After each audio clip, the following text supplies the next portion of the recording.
ine zina langa ndi Hope Mwafuliro amene ndili DYO wa Machinga District Youth Officer. Kunoko tabwera ndi anzathu a NICOM, National Youth Council of Malawi, pamene timayendera the joint monitoring imene tikuyendera achinyamata, mabungwe achinyamata komanso zimene achinyamata amachita.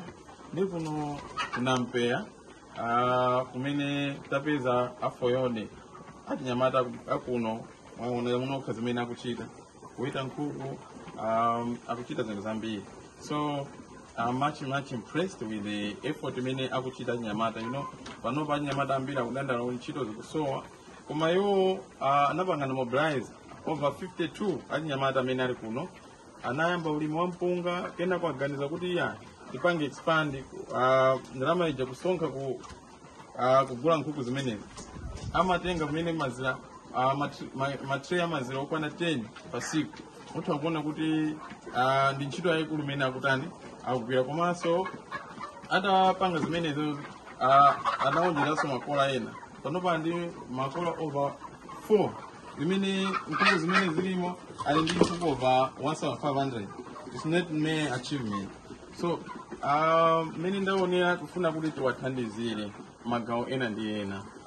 Ngati there is any support ine I can recommend kuti awawa ayenera kuti alandire support imeneyo chifukwa azionesera okha kuti amata they are well coordinated, komanso ali ndi masomphenya akulu. Afuna akhale ndi chigayo chawo chogaya kaya ndi fini, afunanso upangiri wapaderadera kuti tikamakamba za youth economic empowerment tiyenera kuti tizikamba za pa ground. Izizi I'm much impressed. Ndikhulupirira kuti NICOM mwazionera nokha, komanso ena amene tingakhale ndi support chenti bwere tiwathandiza achinyamata awo.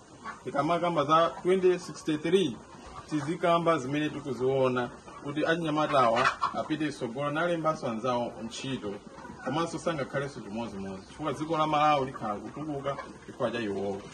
Ndithu ofesi yanga ikhala ikubwera, if there is any support ndionesesa kuti kunoko kunampeya chikwewo achinyamata ndikutali koma simukuzionera pansi mukuti kumuzi komweko ife tipanga zazikulu. So zofunikira kwambiri. Keep it up. Tazombereni m'manja. Keep it up, right? Zikomo kwambiri.